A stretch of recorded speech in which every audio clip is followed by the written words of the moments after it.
Hey everyone, today I want to talk about how D&D 4th edition seems to have set the stage for what we are seeing in the latest revisions to 5th edition, both with version 5.5 from Wizards of the Coast, as well as Tales of the Valiant from Kobold Press. I'm going to take a look at some of the key changes that 4th edition made from prior editions, touch on some of the reasons why people complain about those changes, and then look at some of what we've seen in the recent playtest materials that shows some of 4th edition seeping back in.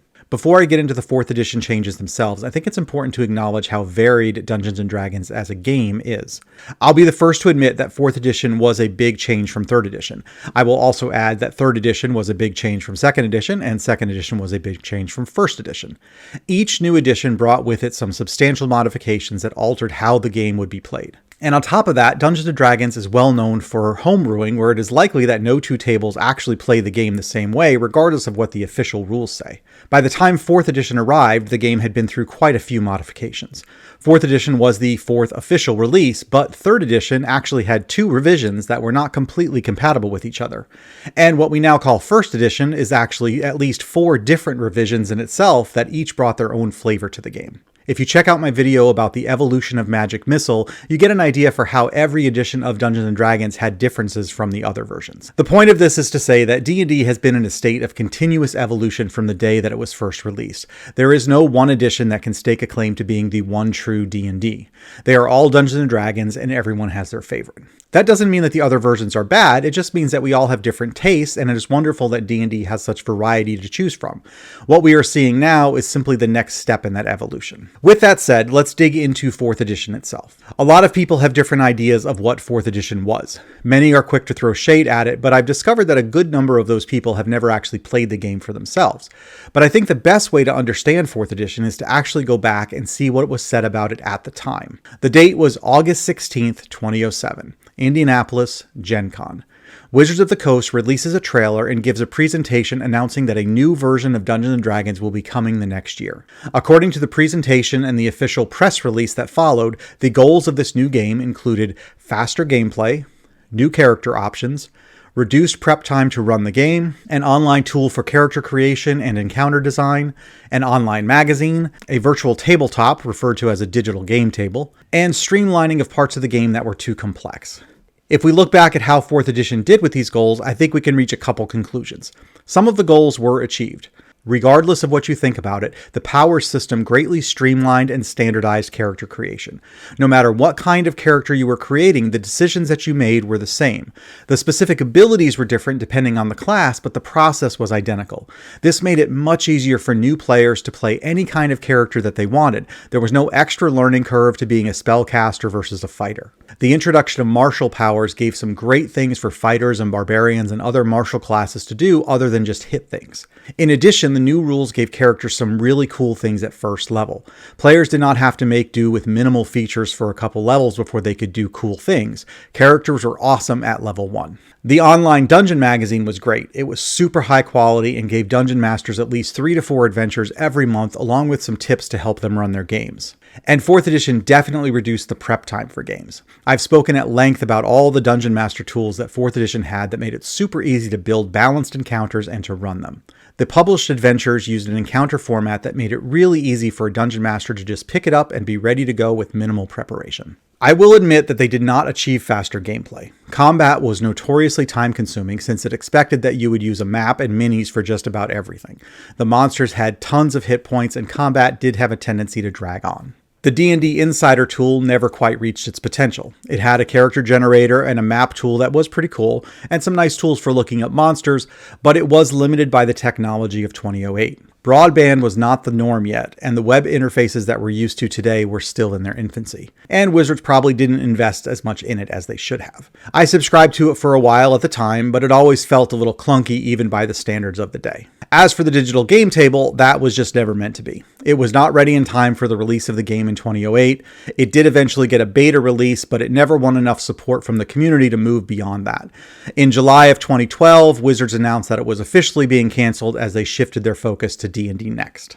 With all of that said, how big of a change was 4th edition from 3rd edition? Well, the mechanics of the game stayed the same. You still had abilities and skills and weapons, you still rolled a d20 to resolve situations, you had initiative and saving throws and alignment, there were magic items and traps, adventures called for a mix of exploration and role-playing and combat, you still had hit points and armor class, and maybe it wasn't that different after all. The big change was that all the class features were essentially wrapped up into at-will, encounter, and daily powers. Magic users no longer had spell slots for their spells, but fighters now had powers that let them do cool things. As you leveled up, you no longer got new class features, but rather you could choose new class powers. In a way, this is similar to how Pathfinder 2nd edition works with the assorted feats. I made a video about that if you're interested after you finish watching this one. This was a shift from what everyone was used to. No matter how similar the rest of the game was to prior editions, it was hard to ignore this change. Some would claim it wasn't Dungeons & Dragons, but then someone who played 1st edition could say the same about 3rd edition. It was just an evolution, and at most maybe it was too much too soon. There are other things that people claim were bad in 4th edition, like character roles and skill challenges and a perceived lack of role-playing, but many of these complaints came about later and are also things that exist in other Dungeons & Dragons versions as well. These are also more a reflection on how a table plays the game rather than limitations of the rules themselves. After all, there are no rules in 4th edition that forced you to fight, and combat mechanics make up a significant part of most D&D editions. The game was clearly made with the intention to have digital tools and a virtual tabletop. When those things did not materialize, then the game wasn't able to fulfill its full purpose, and Wizards of the Coast moved on. And that brings us to the present day. There has been a resurgence in the popularity of D&D 4th edition. Many of us that played it from the beginning never let it go, but others are discovering it for the first time and seeing some wonderful things that it had. The powers system really did a great job giving the martial classes things to do. Those powers also made the game very simple for new players to learn and play any character that they wanted. The powers, along with the revised combat rules, made the encounters really exciting as they encouraged movement around the battlefield. The character creation process was really simplified, low-level characters had a ton of cool things they could do right away, and high-level characters did even cooler stuff. The game played really well at all levels. In fact, 4th edition went all the way to level 30. Every 10 levels was a different tier of play, from Hero to Paragon to Epic. In a way, each tier was like a whole different style of play as your character got more advanced powers. And for DMs, it was amazing. The tools available for Dungeon Masters still work in other versions of the game today. I've said before that I think the 4th edition Dungeon Masters guides are two of the best DM guides for any role-playing game. The encounter building mechanics were simple to use and actually worked. Those character roles that people complained about actually come in very handy when you're balancing encounters for your table. And monster roles are even more helpful at making encounters interesting. The resurgence is so strong that we are now seeing some of these things getting added to the new rules in slightly modified forms. Tales of the Valiant has a whole section containing stunts for fighters. These are things like Arcing Strike, Cheap Shot, and Riposte that function just like powers did in 4th edition. The latest D&D 5.5 packet has weapon mastery properties that essentially assign powers like Cleave and Topple to the weapon so that a character with that mastery can now use that power when they wield the weapon. When you look at the stunts in Tales of the Valiant and the weapon mastery properties in 5.5, you can clearly see the connection to the powers that were available to martial classes in 4th edition. 5.5 also shows a shift of some higher level abilities down to the lower level so that characters have cool things right away. For example, the weapon mastery feature I just talked about is provided at 1st level, and features like Indomitable Might moves from 18th level all the way down to 9th level. And all the classes have several new features available at the lower levels. 5.5 also moves some class features into class-specific spells. For example, the Warlock feature Book of Ancient Secrets is now the Book of Shadows spell. It's the same function, but in the form of a spell.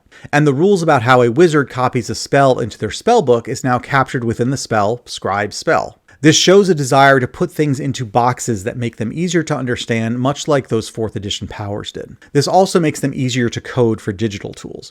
When classes have one-off rules, then they each have to be treated individually, and it gets really complicated.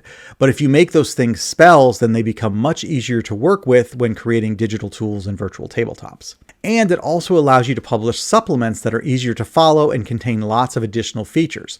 Just as we have tons of monster expansions with monster stat blocks and other books with new magic items and spells, I fully expect that we will see supplements for 5.5 that are collections of new weapon mastery properties and class spells. Tales of the Valiant will no doubt have collections of new fighter stunts. We saw this already with the assorted 4th edition power expansion books. And let's remember that 4th edition went all the way up to level 30. The 5.5 rules look like they will still officially go to level 20, but the new Epic Boon feature provides some additional feats that characters get once they reach level 20, and you can keep getting more of them as you earn more experience points, essentially extending how long you can play the campaign. And you can bet this is another opportunity for expansions. Both 5.5 and Tales of the Valiant have indicated that there will be extensive playtesting of Dungeon Master tools, acknowledging that while 4th edition had great support for DMs, 5th edition does not. As for the digital tools, while 4th edition made the first attempts at modernizing the game, it was not until later tools such as D&D Beyond, Roll20, Foundry, and many others that we really saw the potential. Wizards is heavily promoting their virtual tabletop, Cobalt has partnered with Demiplane to ensure that Tales of the Valiant has digital tools available from day one. Such tools are no longer revolutionary like they were in 2008, but rather an expected offering. Clearly, every iteration of a game will take influences from many things that came before it. And I'm not saying that Tales of the Valiant or 5.5 are going to resemble 4th edition when the dust settles, but it is clear that some of the solutions they've come up with to fix problems in 5th edition are coming directly from things that already existed in 4th edition. If this trend continues, then it would confirm that maybe 4th edition was in fact revolutionary, but simply several years ahead of its time. But I want to hear what you think. Let me know down in the comments. Until next time, take care.